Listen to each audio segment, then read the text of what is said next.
izolimi është problem i madh dhe këtë problem duhet ta adresojmë gjithë bashku, duke punuar në harmoni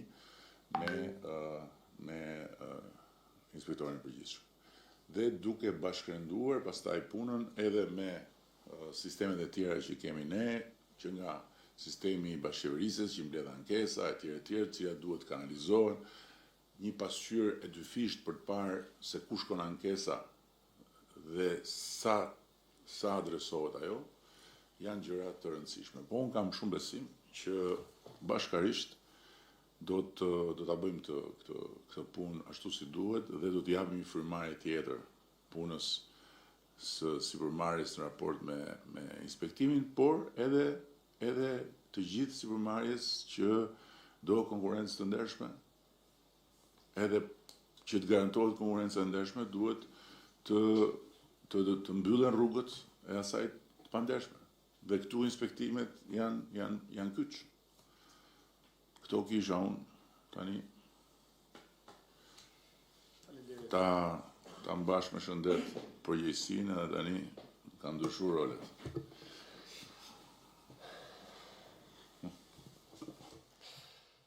Nderuar zoti kryeministër, nderuar zonja ministre, të nderuar kryeinspektor të Inspektoratit të Gjithë Republikës së Shqipërisë, të nderuar pjesëmarrës, ka pranuar këtë sfidë sepse ju vlerësoj maksimalisht për vizionin që ju keni. Ndoshta është e pamundur dhe pa imagjinueshme që një demokrat për 20 vitesh politik në një llogore tjetër që ju e thatë me të drejtë, kritikuar, gjuajtur me gur shtëpisë apo qeverisë tuaj, por diferenca qëndron në një moment të cilës shkelpsor dhe nuk kam turp ta them që aty ku unë kam kontribuar, kam dhënë për 20 vite, kam fituar gara të pamagjinueshme, gjithmonë personale, po flasim, dhe garën e fundit që deli pari dhe të hedhë në rrugë, tek qeveria jote, mora kurajen, mora guximin, konkurova, dola i pari dhe vlerësohem. Dhe kjo është një diferencë dhe e them tek rasti që duhet që kushdo qytetar shqiptar, demokrat, socialist apo në pikpamje të ndryshme politike, duhet besojnë në këto konkurrime, të aplikojnë dhe jam i bindur që do të ketë drejtësi në fitimin atij vendi punës apo atij konkurimit të cilët bëjnë. Zoti kryeministër, unë ju garantoj sot këtu, në ditën e parë të këtij prezantimi dhe të këtij takimi që kemi bashkë me ju, që unë 3 gjëra i kam të panegociueshme dhe që do t'i vëj në zbatim. Në radhë parë do të kenë të gjithë përkushtimin e tim maksimal gjatë 24 orëve, nuk është fjala gjatë 24 orëve që them në kuptimin që fizik të punimit të 24 orëve, por telefoni im do të jetë i hapur dhe nëse do të gjehet një moment çast vetëm i mbyllur nga kryeministri i Shqipërisë, ministra Zona Ibrahime apo kushdo kryeinspektor apo kushdo qytetar që do të bie telefoni dhe nuk do të përgjigjem dhe nuk do të jem në çast i Unë e kam numrin e telefonit publik edhe e kam thënë zotë kryeministër, pra përkushtimi do të jetë maksimal dhe do punojmë gjithë bashkë për ato detyra që ju na keni vënë, për ato detyra që na jep ligji, për ato reformë të rëndësishme për ta çuar dhe për ta përmbyllur siç tha zonja ministre në fund të vitit 2026. E dyta, ju garantoj zotë kryeministër për integritetin tim moral dhe besoj të gjithë trupës së kryeinspektorëve, të inspektorateve dhe deri tek inspektori i fundit që nuk pretendoj që gjithçka do jetë mrekullia, por do të ketë një përmirësim të dukshëm. Qysh nga ato çfarë na jep kompetencë ligji tha zonja Ibrahime, sidomos nga rekrutimi nga masa disiplinore dhe deri në masat ndëshkuese që do ketë drejtësi në kuptimin që çdo rekrutim zotë kryeministër që do jetë pranë trupës inspektuese të Shqipërisë do ta ketë shanset 0 qoftë një inspektor që do të,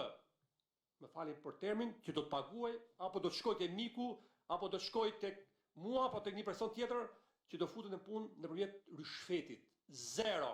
Këtë e kemi në dorë ne. Kurse problematika tjera kuptohet që janë më të gjëra dhe nuk do se do të zhdukim, por do të përmirësojmë dukshëm. Drejtësi dhe drejtësi do të ketë zoti kryeministër. Drejtësi në raport nga muaji i pari me kryespektorët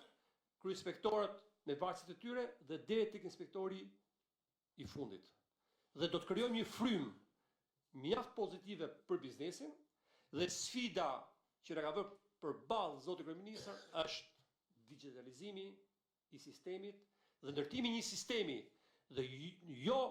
në kuturu të shkruar ose çka pa shkruar më përpara, vite më parë që është përmirësuar, por që do të përmirësohet përfundimisht tek bizneset në pëlqimin e një fytyre të një biznesi apo të një mënyre tjetër, por në saj të indikatorëve të rrezikut, të ndërtimit të një sistemi që të parandalimit dhe në mbrojtje të interesit të lartë publik në çdo moment. Ligji na ka përcaktuar edhe inspektimet e planifikuara, por na ka lënë dhe hapësirën e emergjencës, të çastit që në mbrojtje të interesit të fort publik të një momenti të cilët sjell dëm të madh, të rënd të interesit publik, do duhet që inspektoratët të jenë vigjilent në përmbushjet të këtij detyrimi që mos të ndodhi që të vi dëmi pastaj të interesit publik. Janë shumë gjëra që ne zoti kryeministër do t'i diskutojmë në çdo moment me të gjithë trupën inspektuese dhe po ju bëj me dije zoti kryeministër, ashtu siç unë me të gjithë kërkesat të ligjit nga i parë që u rekrutova në bazë të një konkurrimi dhe të një emërimi, nga i parë deri te fundit ne do të fillojmë dhe një moment të afër që të verifikojmë për çdo inspektor të Republikës së Shqipërisë që do duhet të jetë në pozicionin e duhur, kualifikimin e duhur dhe si në ndeshje të ligjit, pra që po themi që unë jam jurist apo një person tjetër është një profesion i caktuar, do duhet që patjetër që të ve tek mjekësia të jetë doktori,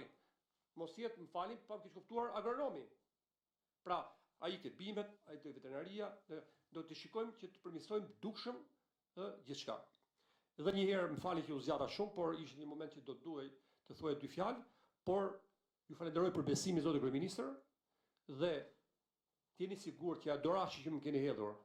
ajo sfidë të cilët më keni vënë përpara, do ta përmbushim bashkë me të gjithë këto burra, këto gra dhe këto burra të nderuar dhe që do ju nderojmë në fund dhe ju garantojmë që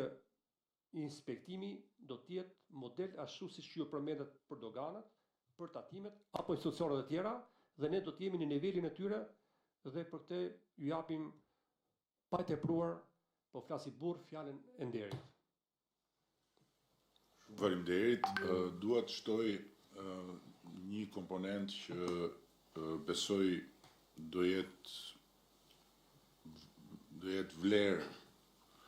në këtë përpjekje për këtë fazë të dytë të reformës, që është bashkëpunimi me universitetet. Ne kemi pas një eksperiencë pozitive fillestare me Universitetin Bujqësor për të testuar të gjithë inspektorët e AKU-s. Dhe besoj që do jetë shumë e rëndësishme për të nesërmen që nga pozitat e kryeinspektorit përgjithshëm të bëhen marrëveshje me universitetet lidhur me atë që the pak më përpara, që profesionalizmi të garantohet sipas çdo fushë. Jo një që ka mbaruar agronomi të bëjë inspektimin për një fushë që s'është e tija apo e anasjellta. Dhe vendosja në një kalendar e trajnimeve dhe certifikimeve në mënyrë të përvitshme, e shoqëruar me një sistem bonusesh financiare për të vlerësuar ata që janë më të mirët, do jetë vërtet një shtyse e mirë, por do jetë dhe një garanci. Do jetë një garanci për të testuar përmbajtjen e burimeve njerëzore të inspektoriateve dhe për karrierën e gjithë secilit.